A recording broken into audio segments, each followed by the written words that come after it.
આજે વડગામના સરકારી તાલુકા પુસ્તકાલયનું લોકાર્પણ પ્રસંગે મારે જ્યારે અહીંયા આવવાનું થયું અને આ વડગામની 18 વર્ણો ભેગી થઈ બધા જ સમાજના આગેવાનોથી લઈને યુવાનો આપ સૌના ચહેરા ઉપર જે ખુશી હતી અને જે વિશ્વાસ હતો આ જ વિશ્વાસથી હું ગુજરાતના દુશ્મનોની સામે લડું છું ને લડતો રહીશ। હું તમારો ગુસ્સો સમજી શકું છું,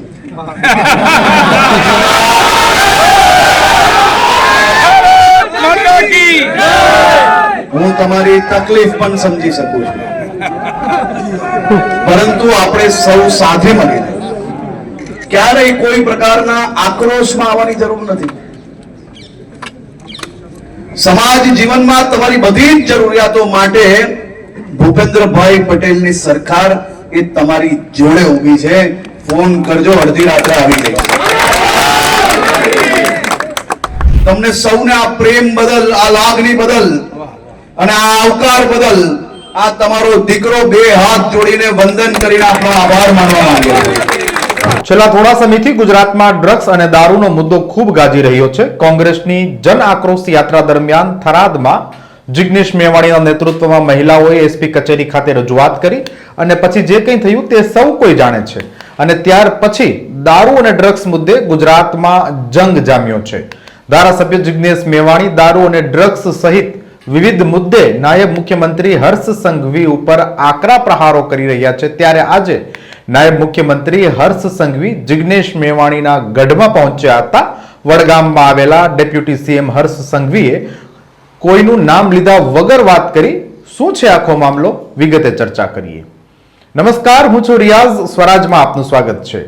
બનાસકાંઠા જિલ્લાના વડગામમાં સરકારી પુસ્તકાલયનું લોકાર્પણ કરવા નાયબ મુખ્યમંત્રી હર્ષ સંઘવી પહોંચ્યા હતા। આ તકે ડેપ્યુટી સીએમ હર્ષ સંઘવીએ સંબોધન કર્યું। યુવાનોને સંબોધન કરતા હર્ષ સંઘવીએ જણાવ્યું કે અહીં 18 વર્ણના લોકો હાજર છે। અહીં ઉપસ્થિત દરેક માણસના ચહેરા પર ખુશી અને વિશ્વાસ દેખાય છે અને આ વિશ્વાસ થકી જ હું ગુજરાતના દૂષણો સામે લડી રહ્યો છું। ડેપ્યુટી સીએમ હર્ષ સંઘવી શું બોલ્યા, પહેલા તો એ સાંભળો। ભારત માતા કી જય, જય શ્રી રામ। બોલ માડી અંબે જય, જય અંબે। બોલ માડી અંબે જય, જય અંબે। હાથ ઊંચા કરીને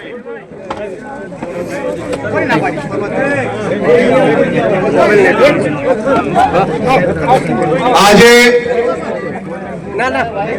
વડગામના સરકારી તાલુકા પુસ્તકાલયનું લોકાર્પણ પ્રસંગે મારે જ્યારે અહીંયા આવવાનું થયું અને આ વડગામની 18 વર્ણો ભેગી થઈ બધા જ સમાજના આગેવાનોથી લઈને યુવાનો આપ સૌના ચહેરા ઉપર જે ખુશી હતી અને જે વિશ્વાસ હતો આ જ વિશ્વાસથી હું ગુજરાતના દુશ્મનોની સામે લડું છું ને લડતો રહીશ। આજે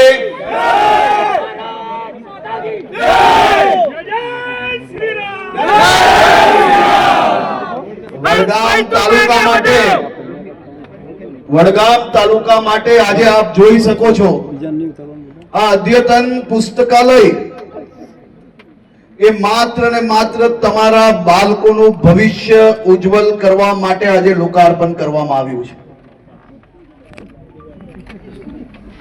આ કોઈની માંગણીથી બનાવવામાં નથી આવ્યું। રાજ્ય સરકાર જે તમારી છે, તમારા આશીર્વાદથી ચૂંટાઈને તમારી નાની નાની ચિંતાઓ એક પછી એક તમારા તમામ જે વિષયો કે તમને નાની મોટી સુવિધાઓથી તમારું પરિવાર, તમારા બાળકોનું ભવિષ્ય ઉજ્જવલ બની શકે તે માટે આવા અદ્યતન પુસ્તકાલય તાલુકા કક્ષાએ બનાવી રહ્યા છે। અને આજે જે પુસ્તકાલય આપ જોઈ શકો છો અહીંયા, આમાં બાળકીઓ માટે તદ્દન અલગ વ્યવસ્થાઓ ઊભી કરવામાં આવી છે। આજના જમાનામાં કોમ્પ્યુટર, ઇન્ટરનેટ થી જે પુસ્તકો વાંચવાની હોય તેની બી વ્યવસ્થાઓ અલગ ઊભી કરવામાં આવી છે। એક સાથે 160 થી વધારે વિદ્યાર્થીઓ યુવાઓ અહીંયા વાંચી શકશે ને એમનું ભવિષ્ય ઉજ્જવલ કરી શકશે. આપણે વડગામમાંથી આવનારા સમયની અંદર આપણા દીકરા દીકરીઓનું ભવિષ્ય ઉજ્જવલ થાય તે માટે એક પછી એક આવી વ્યવસ્થાઓ જે કરીએ છે ને, આ વ્યવસ્થા તમે લખી રાખો. આ પુસ્તકાલય આવનારા દિવસોમાં અનેક લોકો DYSP, deputy collector, police inspector, સરકારી નોકરીઓ અને વિદેશમાં ભણવા અને ભણીને મોટા મોટા ઉદ્યોગપતિઓથી લઈને બધું બનવાનું કારણ એ તમારી આ પુસ્તકાલય. ભારત માતા કી જય. આપણે ગામે ગામ જે સુવિધાઓ પહોંચાડીએ છે એ સુવિધાઓ આપણું પરિવાર અને આપણા એરિયાના ક્ષેત્રના નાના નાના બાળકો અને યુવાનો એમનું ભવિષ્ય ઉજ્જવલ થાય તે માટે આપણે સૌ સાથે મળીને કામ કરીએ છીએ. આપણા ગુજરાતની આજે દેશનું નંબર 1 રાજ્ય બન્યું. એ નંબર 1 રાજ્ય બનાવવા માટે તમે અહીંયા ઉભેલા સૌ લોકોએ રાત દિવસ કાલી મજૂરી કરી છે. નરેન્દ્રભાઈ મોદીએ એમના એમ કહેવાય ને કે આખું ને આખું જીવન એ આપણા ગુજરાત માટે ઘસી લીધું છે. આગળ પાછળ ક્યારેય કઈ જોયા વગર કામ કર્યું છે અને તમારા સૌની અને નરેન્દ્રભાઈની જોડીએ આજે ગુજરાતને નંબર 1 બનાવ્યું છે.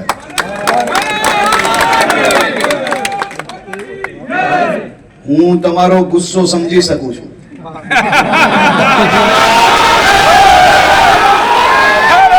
માતા કી હું તમારી તકલીફ પણ સમજી શકું છું.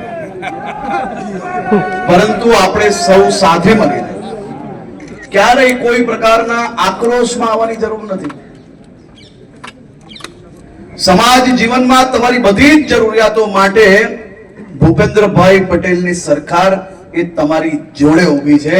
ફોન કરજો, અડધી રાત્રે આવી જાય. તો આપ સૌને ફરી એકવાર બધા જ સમાજના આગેવાનો, મારા બધા જ યુવાન મિત્રો, મારી માતાઓ, બહેનો, તમને સૌને આ પ્રેમ બદલ, આ લાગણી બદલ અને આ આવકાર બદલ આ તમારો દીકરો બે હાથ જોડીને વંદન કરીને આપણો આભાર માનવા માંગે છે. બોલો ભારત માતા કી જય. ભારત માતા કી જય. કોઈનું નામ લીધા વગર હર્ષ સંઘવીએ જાણે કે મેવાડીને ઘણું બધું સંભળાવી દીધું હોય તેમ અનેક મુદ્દે વાત કરી. આ સાથે જ હર્ષ સંઘવી એવું પણ બોલ્યા કે હું તમારો ગુસ્સો સમજી શકું છું, હું તમારી તકલીફ પણ સમજી શકું છું, પરંતુ આપણે ક્યારેય આક્રોશમાં આવવાની જરૂર નથી. તમારી બધી જરૂરિયાતો માટે સરકાર તમારી સાથે છે. ફોન કરજો, અડધી રાત્રે આવી જઈશ. આ સાથે જ ઉપસ્થિત જનમેદનીએ ડેપ્યુટી સીએમ હર્ષ સંઘવીની વાતને વધાવી લીધી હતી. સમાચારોમાં અત્યારે બસ આટલું જ. ધન્યવાદ.